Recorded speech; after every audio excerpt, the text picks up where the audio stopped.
Hi guys, welcome to The Identity. Welcome to Hope Channel Kenya, Light in the Family. Thank you for joining us, and thank you for finding time to get back to us regarding the previous shows that we have been airing.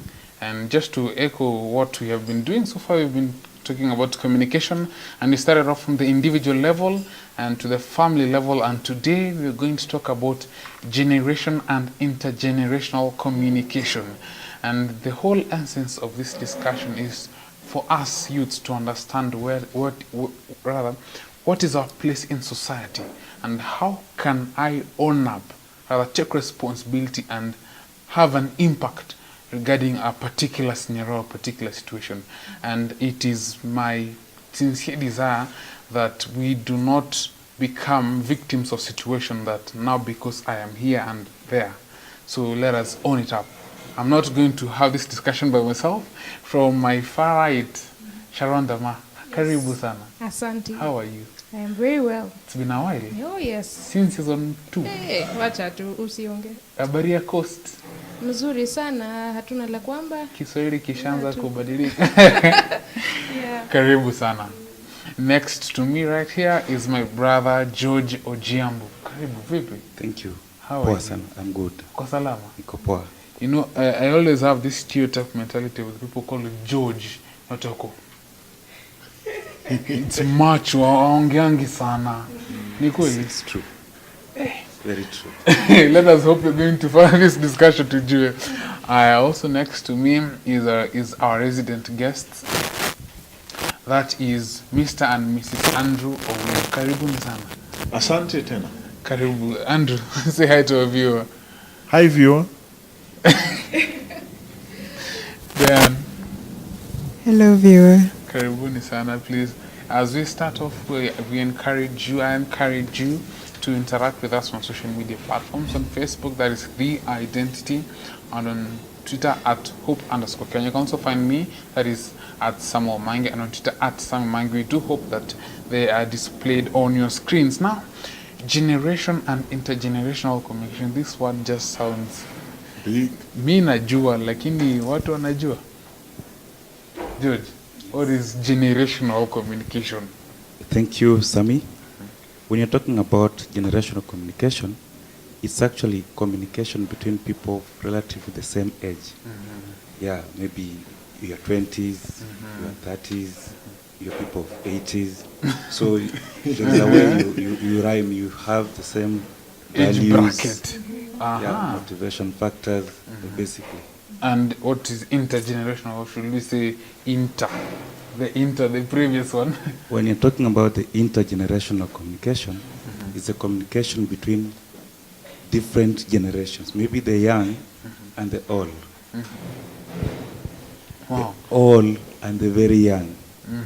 That's basically what intergenerational communication means. Okay, Andrew, why should you talk about this as in we've been existing in harmony for the longest time? Amasio. Well, this is a good discussion to have because there have been generational changes. A generation today is even shorter. A long time ago, a generation would be about 40 or so years. But today, even people who differ by 10 years can have so varied ideas, and there needs to be, a way in which they can interrelate through communication. And even within the generation, there are several issues, as you'll see in this show. Yes. Interesting. Now, you see, anytime that I think about generational communication, the first thing that clicks to my mind is rafiki yangu. That is on generational basis. Now, Sharon, more than once the youth have been told, you should know who your friends are. Show me your friends and I'll show you your character. And you've never been told how do you make these friends. Is there a formula of making friends? I wouldn't really say so per se. Making friends is quite simple. First of all, getting to know someone, as simple as hi, how are you doing? Then you further the discussion a little bit further and get to know a bit more, find out What are the things that you have in common? Do you have principles? But for me, I normally tell people, by the time I actually call someone my friend, it can't be that first instance. Yeah? We have to get to know each other, establish that we have especially principles, what you stand for in life. The people around you must be standing for just about the same things, otherwise you're going to have problems. So But there is something difficult there. If we put principles before we form friendship, will we ever form friendship? I think a friend is somebody who cares, somebody who is there. that is a friend. Yeah, who sticketh closer than. If you start with principles, I mean, I'll not have any friend, will I? I said it's not the beginning. Okay. Because Well. it starts with the social and getting to know, and then by the time, that's why I said by the time, it's a process. Okay. It's not a one day. So juu nimekujua au juu nimejua George leo haiqualify yeye kwa rafiki yangu. No. But the moment you start building rapport Exactly. now, then you know it is easy to build friendship. I'm not okay. There's an introvert. Someone anasema really.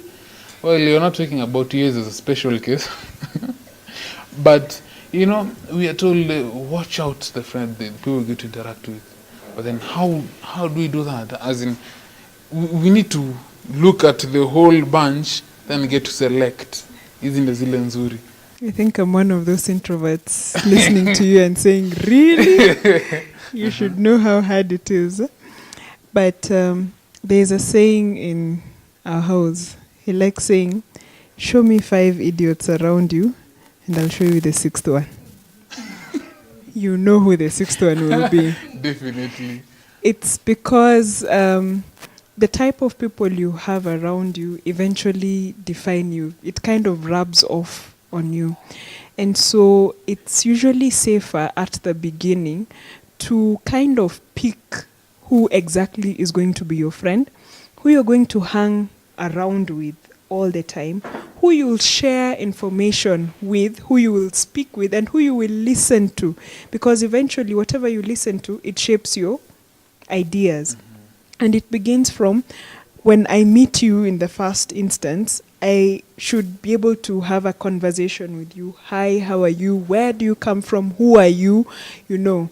And going on, I can define that based on our first interaction or first few meetings, I can define that this person, I think I'd want to know a bit more. This one, there is a place I need to put them just based on the first few instances that you get to interact with the person, because eventually, whether you want it or not, these people are going to define the type of person that you are, and it's based on interactions, listening, conversation, and things like that. George, there's somebody who's at home at a clap akasema, do not judge a book by its cover until umefika page 5 ndo nasema okay, ni mbaya.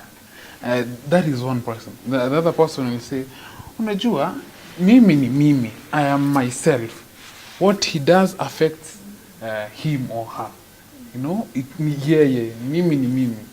Is that mentality faulty? I think it's not faulty. Why? Because we are raised from different backgrounds, and the way we make friendship is a product of maybe where you come from. Yeah.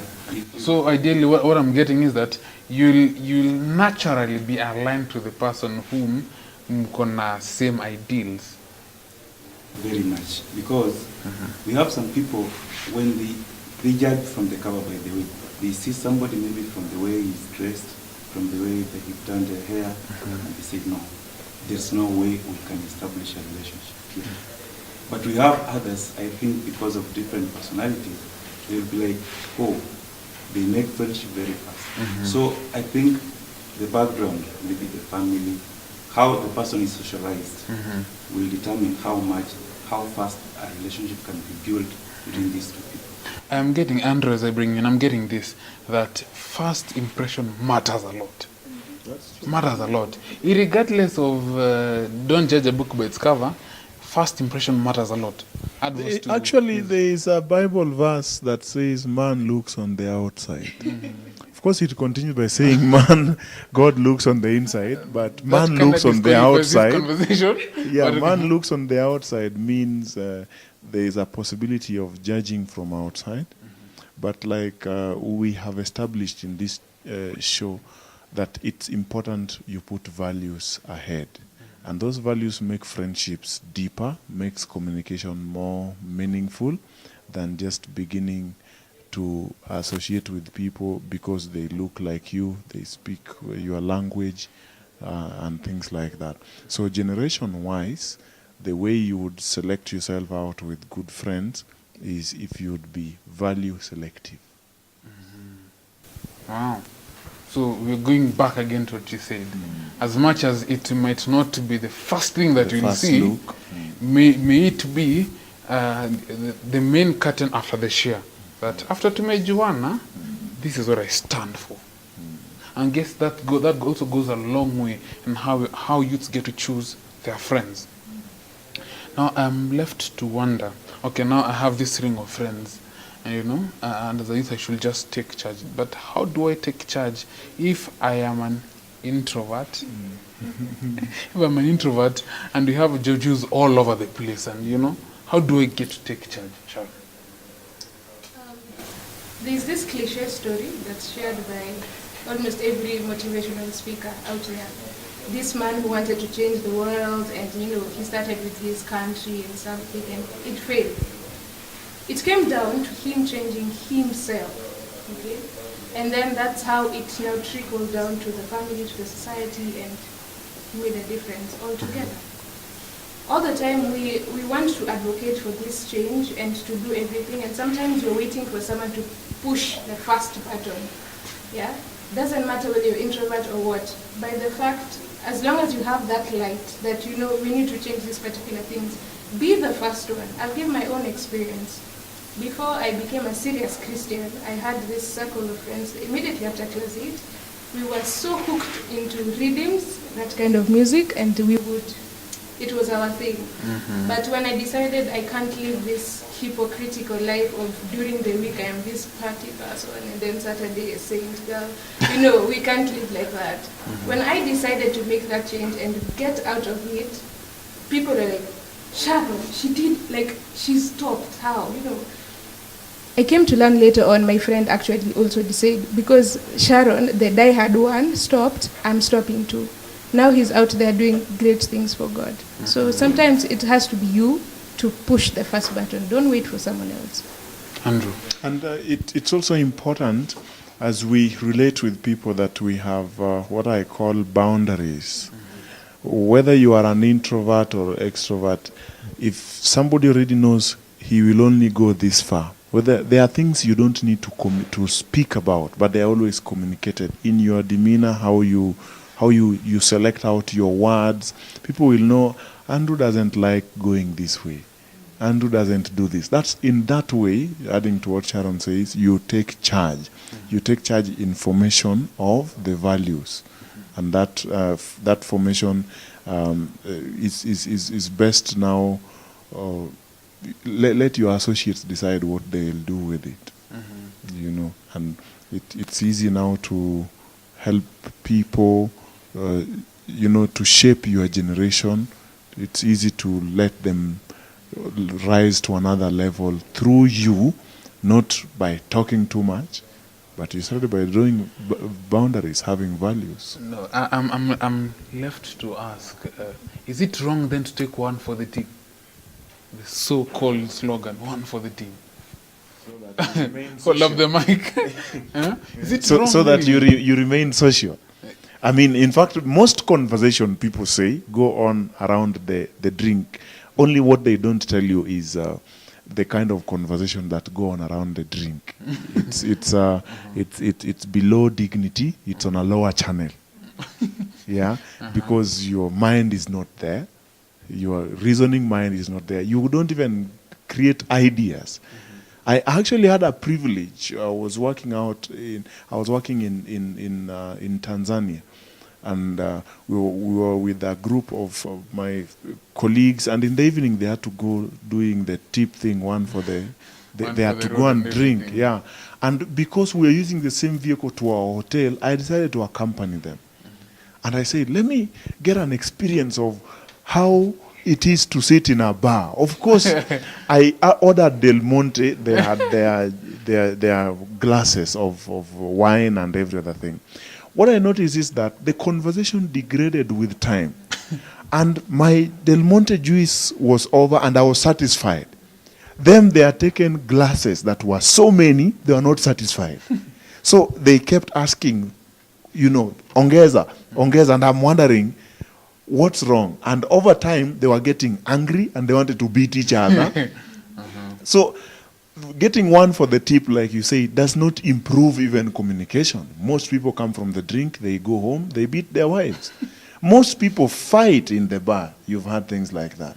So we need to remain sober. We need to remain vigilant if we would make any difference in our generation, if we would communicate any values. Sam, if I could just add on a verse to that. Psalms chapter 1, it says, "Blessed is the man that walketh not in the counsel of the ungodly, nor standeth in the way of sinners, nor sitteth in the seat of the scornful. But his delight is in the law of the Lord, and in his law doth he meditate day and night." It continues to say that he shall flourish and do all these things. But verse 4 says, "The ungodly are not so, but are like the chaff which the wind driveth away." So eventually, it rubs off on you. You can't say you are in this cocoon, you will not get affected. Be an individual, even in the friendship, even in the be an individual. Stand out with what you stand out for. And now, George, Yes, Sam. what kind of relationship do we have between the generations now? I want to believe in Nzuri Sana. Ama?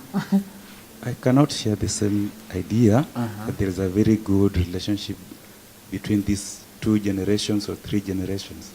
Actually, I can say that we've had a disconnect between generations, especially when as communication is concerned. There is a lot of communication diversity, especially when it comes to the media. Because of different media that have evolved, I think even the styles of communications have changed. And maybe it brings a disconnect between different generations. So it's not just a smooth, yeah. Well, when you say disconnect, my first thought is hostility. Then, why do we have this hostility between generations? I think my usual answer is lack of knowledge. Because you'll find young people who don't know how to communicate to people of a certain age. For instance, you dress inappropriately, you've gone for an interview with people who are the age of your father, but your trousers are sagged or your cleavage is all out. The first impression, even before you present your CV on the table, is, there's something wayward, because in their generation, you need to dress up and cover up and at least dress appropriately for whatever activity is there. Then you come in and say, "Sasa Buddha," Niaje, time imefika Niaje. ya interview. Hiyo base ni wapi? Exactly. That may be, appropriate communication between somebody of your age, but to somebody older, somebody who's potentially your boss, you need to add some respect to it. You need to know that this type of person needs to be addressed in this way. And it has even come to church where, somebody addresses God as Sir God. God is so many generations, ahead of us, that if we can't learn how to communicate to your own father, and sometimes you walk into homes, you find a child, instead of calling mom, or daddy, let's say the dad is Henry, you find the child busy calling dad, Henry. When we were younger, you'd be beaten for that. Yeah? Uko na tabia wewe. Exactly. Unaongelesha hivyo. But today, because, the parents are kind of young, they're like, me want to be called by my name. They don't know the mindset behind that was teaching young children that there is a way you communicate to different generations. That's why you would call somebody mom or pa. It's just respectful that way. And that is why we have so much hostility. There is no mentorship going on between one generation and the other because of just people not knowing how to communicate. I also want to interject and also bring in the point that George said, also he can elaborate. You know, he said that with the diversity that which has happened right now, our generation feels comfortable to have emoji, to borrow from what he said, emoji culture. Ukufiti. I think that is our generation. And the generation on this other end, let me use your example now. Don't be offended. Your generation will be like, now, nyinyi vijana. Yes, you're young, but I'm just for the sake of nyinyi vijana. Apana, si even if do. We could advise on that. Thank you. I think the problem here is this thing is happening unconsciously. Those ones are saying nyinyi vijana, and vijana are saying nyinyi wazee. But it's happening unconsciously. In that wazee thinks, because of the age, they know too much about the world. But the vijana say, why does this one happen this way? They question They literally question actually, they everything. want the rationale behind everything that is there. So what comes in is a kind of disconnect. So I can say we want maybe an interface whereby these two groups, the generations, can interact and maybe learn from each other. It's because the generations, like, we don't know much about them and they don't know much about us, so we keep accusing each other unconsciously. And I think it's also safe to say that the generation already have preconceived ideas about a particular generation. So every time these old folks, quote unquote, meet the young guys, are like, no, nyinyi munakuanga hivi. Advice as we go to the break. Now, there is a disability, I think, as young people we've picked from the social media you're speaking about, of just not knowing how to express yourself. Give me 5 words for this. There are so many words that could fit into this. When you give this to an adult or, you know, an older person, are they supposed to decipher which word you wanted, you know, for this? Because this could mean different, just like this could mean hi or bye in several other cultures. And so it's important that we know exactly which disabilities we have, especially when you're communicating intergenerationally. Then there is a beauty of learning both spoken and written language.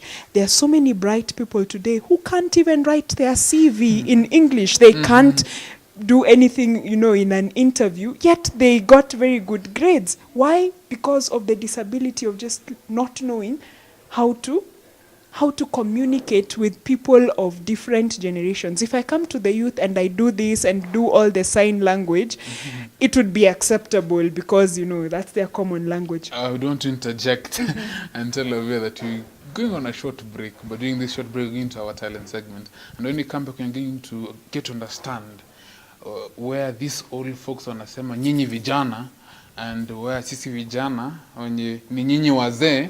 Where can you find the balance in this? Be blessed.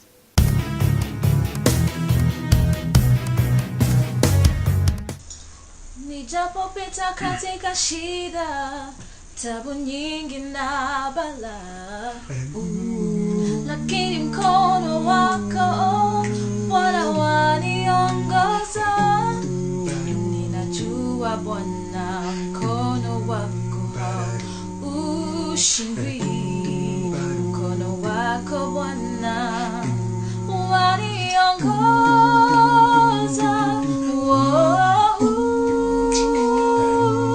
Tangulie Bwana, twakufuata, twakufuata.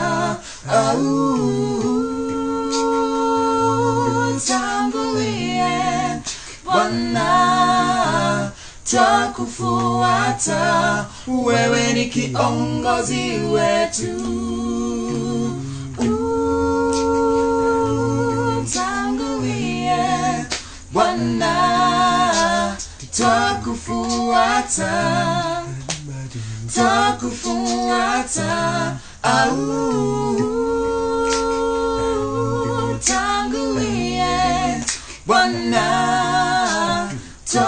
twakufuata, wewe ni kiongozi wetu.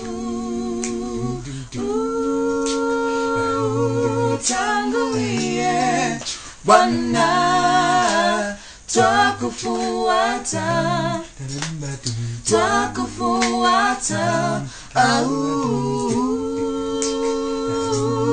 tangulie Bwana, twakufuata, wewe ni kiongozi wetu.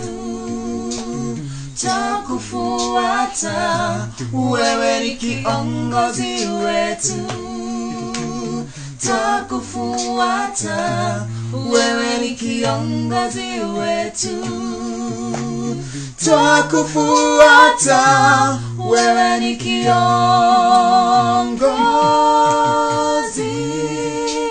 wetu.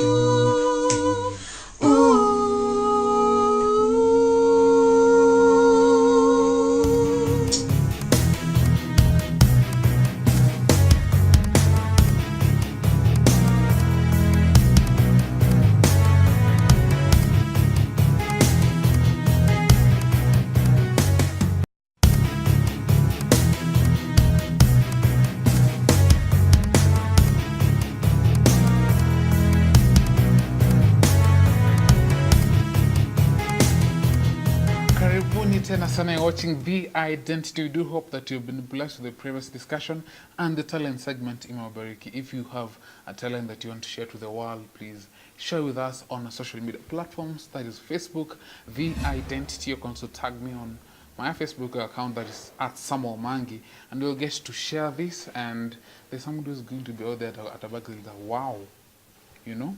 Now, back to our conversation. We initially tuliachia pale ambapo tunasema kuna hawa, si kuna hawa, the old folks will be like, nyinyi vijana tunawajua, hii tabia yenu tunawajua, and we the youngers will be like, hapana bana, evolve, times have changed. Mi nataka kutetea wazee.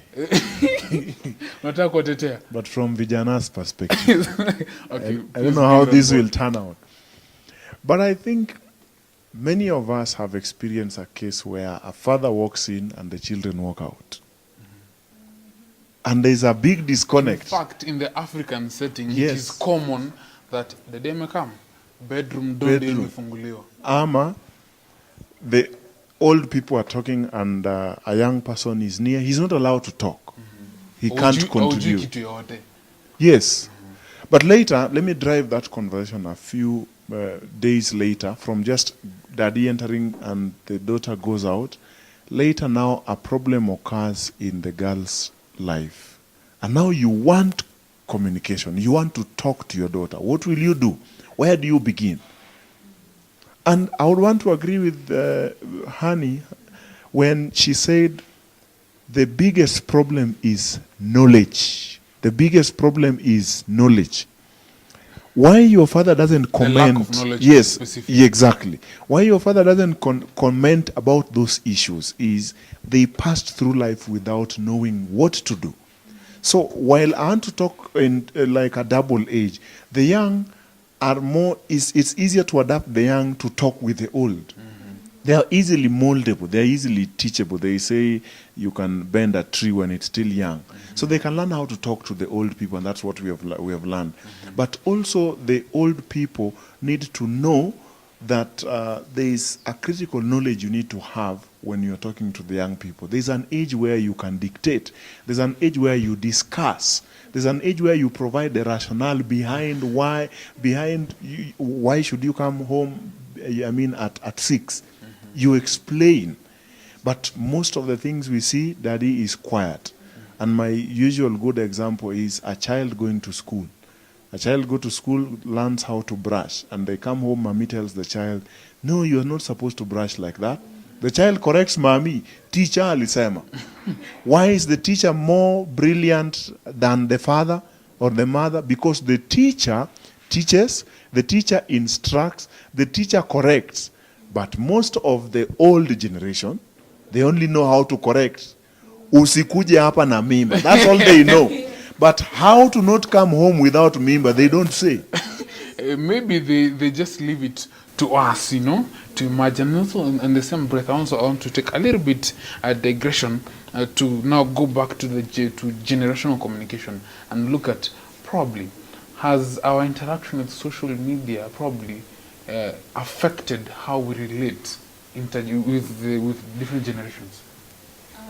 Yes, definitely. I normally say the irony of social media is that it has created a social problem rather than As social media Yes. has created a social problem. It's very ironic. When, like the family setting, for instance, a parent walks in and your mom is like trying to get, to talk to you, but you're there on your phone, like, mom, sasa nilikuwa, ulikuwa nasema," like on your phone 24/7, just barely even having time to say, "Hi, mom, how was your day?" And how was, everything that was going on. We claim that we go to visit our grandparents at home, but we carry our phones and our tablets and everything. Everything that And below. yes, exactly. So apart from the few times maybe you'll carry a sack from the farm or something, you're always on your phone. You don't even really get the time to get to know their stories and get all this insight from them. And just to add a little bit more about the knowledge part, another reason why young people don't really communicate that much with the older folk is what I'd call AA, academic arrogance. You think that you've gone to school, gotten this masters and everything, and this mother of yours who's barely even stepped to baby class, some of them, doesn't know anything. So there's this prejudice between us, which needs to really break. George, add voice. Academic ignorance. Academic ignorance. Arrogance. Oh, not ignorance. Why you think you know too much? Not AI. AA. Thank you. Add voice.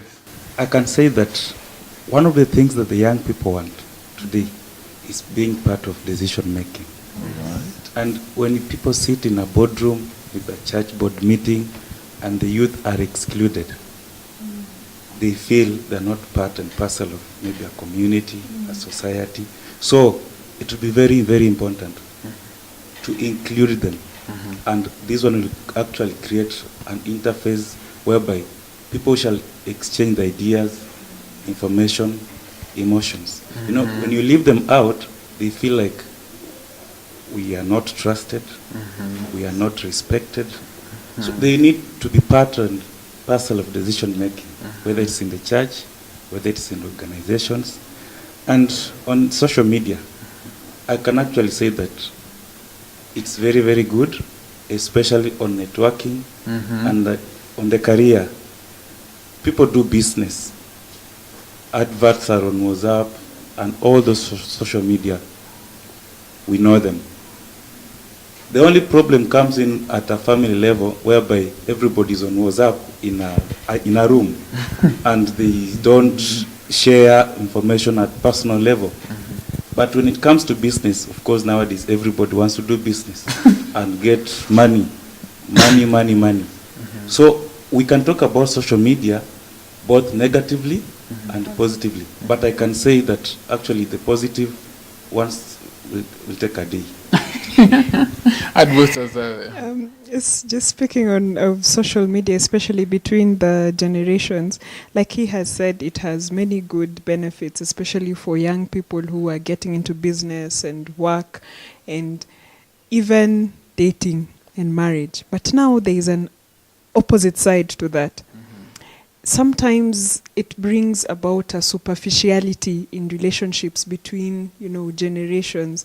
Earlier, our parents would write letters to each other when they were courting, and there's a way writing coordinates with the brain and with the body, and you'll find when you write it down, there's a lot that goes on to that writing. It's actually real, yeah? And then they would take so much effort to meet.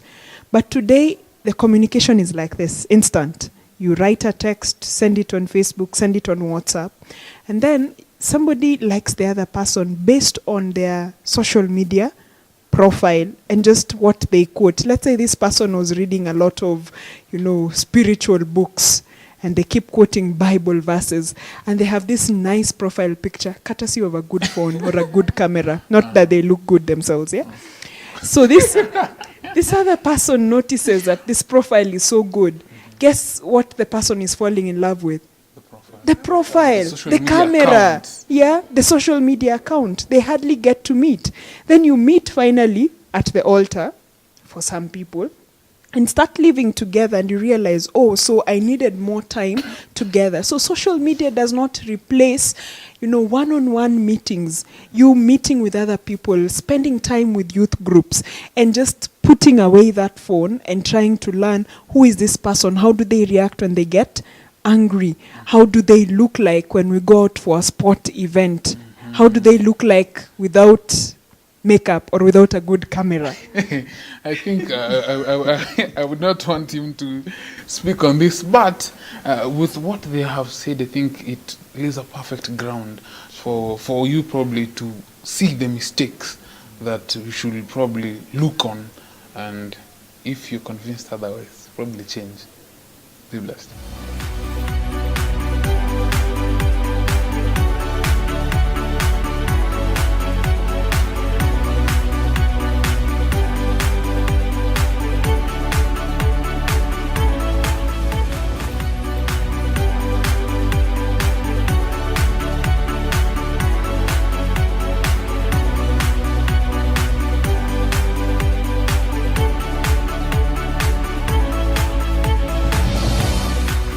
We do hope that those points are substantial probably, and if you saw where paliulimulikwa, usilenge ni wewe. So think of how best you can approach it. Andrew, you had to say something. Well, that social media, I don't know, the comment Honey made before we showed the mistakes people make on social media kind of tells me I need to go back and start writing letters. Well, but I write her notes at home. But I also text her. I also text her. There needs to be a good blend of how you do communication so that you are with people in reality, in one-on-one, and also when you are also in the audience of social media. Some people are so present in the social media, yet in their their personal life, they are so lonely. They've never known who is really a true friend. They think you have this 1,000 following in social media. Wait till somebody actually decided to call a fundraiser based on how many people liked his post. I don't want to tell you how much money he got at the end. You need to have a blend between good and prudent use of social media for its purpose, because generationally, how can I use social media? I can put out my brand there, isn't it? I can start mission work. I can collect people I can meet my classmates who I've never met for 10 years. You can also profile yourself for potential employer. Exactly. So you can use social media on, like George said, for good advantage. But the balance, as you're on social media, also find time to learn personal communication, where you know how to say this in words. This means thumbs up, you have done well. Just how to bring out your mind so that people appreciate. One of the things I noticed in my favorite 4 characters in the Bible, Daniel, Shadrach, Meshach, and Abednego. Joseph ulimwacha wapi bana? Joseph was in the other conversation. This is now other. Yes. Joseph was good with intergenerational, but this is now with peer. Those guys, the Bible describes them as having ability to learn, and not that while they were being taken, they had ability to learn, but they were also taught language. And when they got into a problem with Nebuchadnezzar, they appealed to Melzar. They asked this guy, they negotiated. One of the best, they knew protocol. They knew this is a matter that I don't need to take to the king. This is a matter I need to bring to the person, my immediate supervisor. And they knew how to negotiate. One of the greatest life skills being lost today is negotiation. Like, I have this, what do you have? No, let's do it this way. I take this way, you take the other way. And even down into family, intergenerationally, negotiation skill is something we need. Also, one thing I think I can borrow from a discourse is that social media, for me, I always call it's like a jembe. Ama mwenye ajui jembe, it's like a knife. To the hands of a chef, it's something beautiful. What you can get to eat from what he's preparing is something beautiful. And people at home will enjoy, will appreciate. But to the hands of a thug or a terrorist, well, that is ideally social media. So, in line with what they have said, it's probably about time that have a keen eye on how we approach. Now, I would want Sharon to put input to this. We are here saying nyinyi wazee, but then George had alluded earlier that the main reason why we vijana tuko hivi kwa sababu we need to be incorporated in decision making. We need to feel like and be a part of. Is there any other reason that probably the old folk can know why we are the way we are? I'd say young people, we are gifted with the gift of creativity and ideas when it comes to problem solving and making this world a better place. Young people can do great things. But the problem that we have is the method of presentation.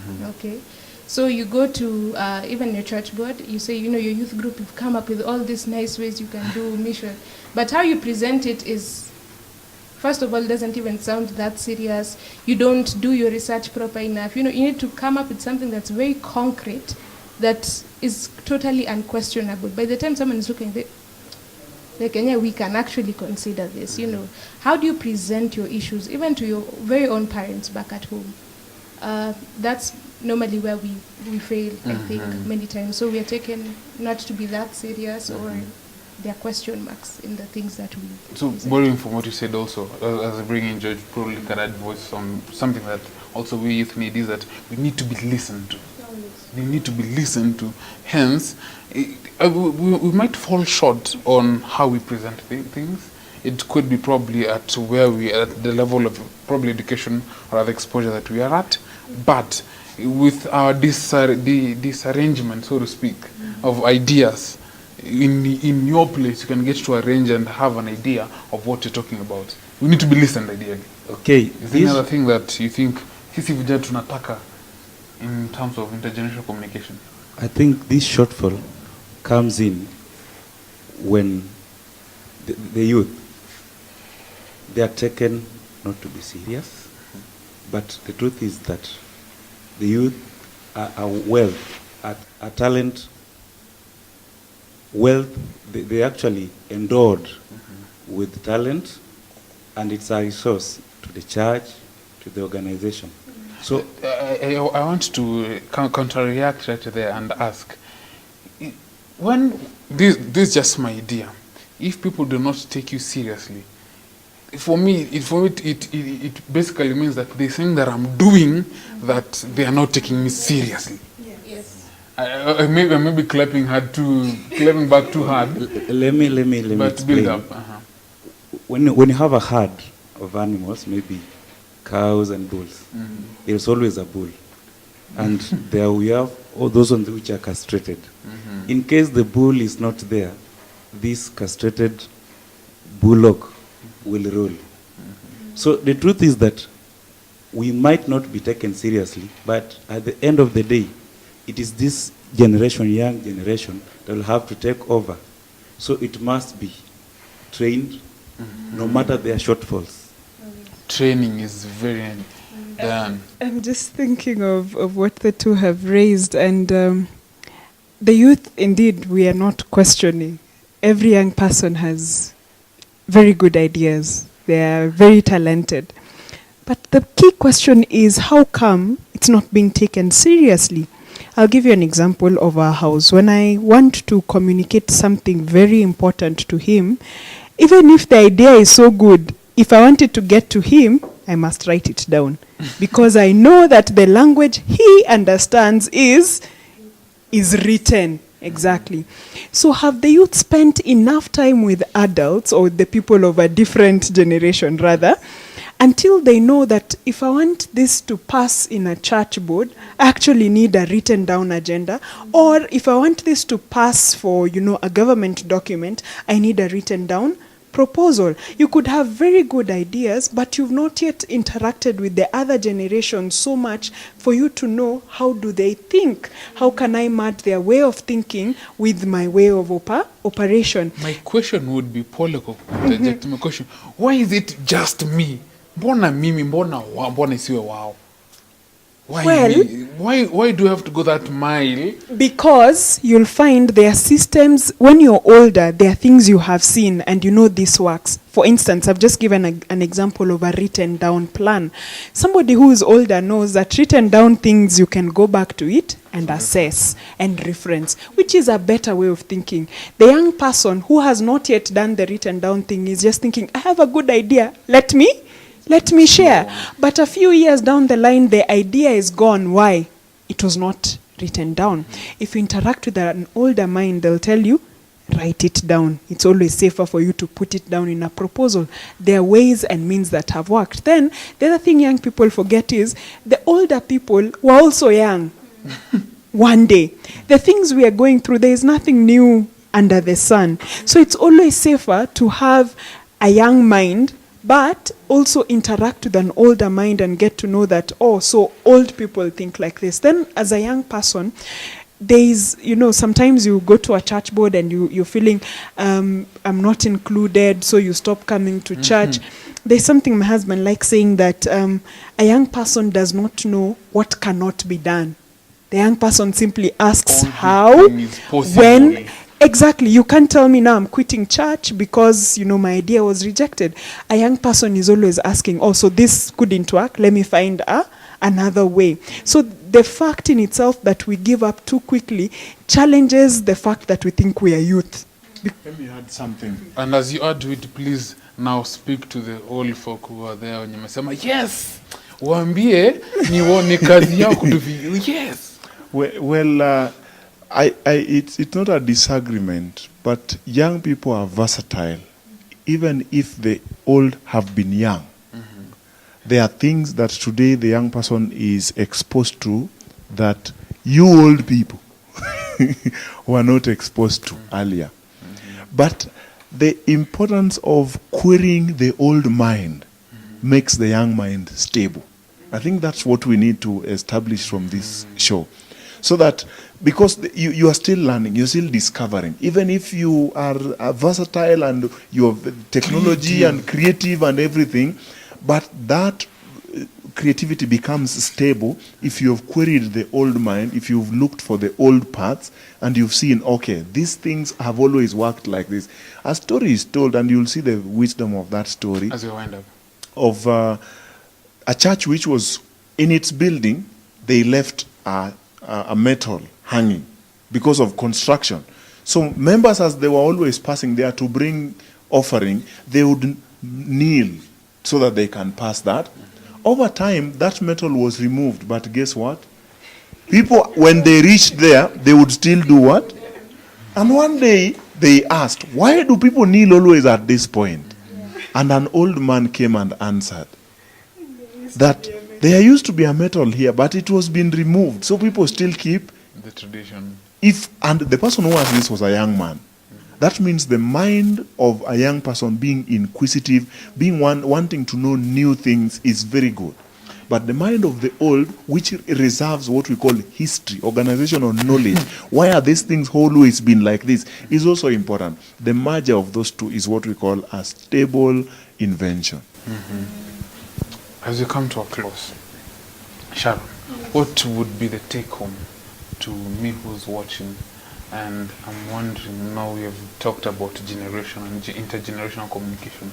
So what is my responsibility as a youth? We have labeled it down very well, and I'm hoping that haujamiss kama miss itakuwa kwa YouTube. What will be that one point I should go home with? The simplest way to break this barrier, just do it. Stop fear. Don't fear these old guys, they're very good. I had a chair in the staff room, long story. But talk to them. We both need to be humble enough to listen to the older folk, and the older folk need to listen in. And if we blend together, I can only imagine how great this world would be. Wow. George, what's your parting shot? As a youth, I think I can urge all the youth to demystify the notion that the young people, they are in the information age and they know everything more than the old generation. I think we also need them to get on the historical perspective of any organization, a church, and when we work together, I think we shall be running very smooth organizations and churches. Thank you. Nice, nice. As she comes in, I think I go home with a mic drop. AA, academic arrogance. Damn. I think I would say generationally we need to be more careful in the type of friends we pick, because there are friends who actually stick closer than brothers. There are friends who will be family if you pick them wisely. Then don't just have friends of your age. It's important to have friends from all generations, from your grandma's age to somebody who is younger than you. It helps you mentor as you go along. That will strengthen you and also the generations to come. Amen. Andrew. Well, this session I want to speak not intergeneration, because we've done good justice to it, but in the generation. There is a lot. The three young men I talked to you about, I mean the four, Daniel, Shadrach, Meshach, and Abednego. Nebuchadnezzar goes looking for people and he says, bring me young men. That means give me some generation of a people. And look, these guys rise to become a force to reckon with. Where did it begin? Daniel decides to step out. That's where we began. He said, he purposed in his mind that he will not, you can read that story. It was only Daniel who purposed, but at the end of the day, the three young men decided they are also not going to. So within generation, we can spur up each other. You know, you can come up with an idea, find some young people. You want to do mission, look out for people who are mission oriented. You know, because you resonate, you think. I know the identity show looks like you have, in this show by the way, made us feel like we are old. Well, I think this was a good idea. I am coupled, by the way. This was a good idea of bringing some idea in your generation so that it gets out there. Inside a generation, let's spur up each other for good works. That's what the Bible says. Amen. Well, there's something that an elder friend of mine likes saying, that a faint pen is powerful than the greatest technology. Reason being, technology can fade away. But that faint pen will bring to memory everything that you desired. And that cuts across in how we relate. And I think it's also a take home for us to be keen on the friendship that we get to entertain in our spheres. And also, we should think of the mistakes that you mentioned during the social media snippet, that you should think about how we can address them. And finally, it is our responsibility. I'm sure that there's a parent out there because they're like, yeah, I'm going to say this is a cover, so we can now fold our hands and wait for the youth to do what they have been told to do, so to speak. But then again, it is your responsibility. It's your responsibility as a parent to create a platform. You know, there could be challenges, so I would again suggest that let's find a balance to it, but then let us live in harmony just as God desired, and let us seek to have a union and fellowship in all that we desire to do. Again, to the youths who are watching this, it is your responsibility. Step out and make your place in the society and in the family. Be blessed. I've been your host, Sambo Mangi.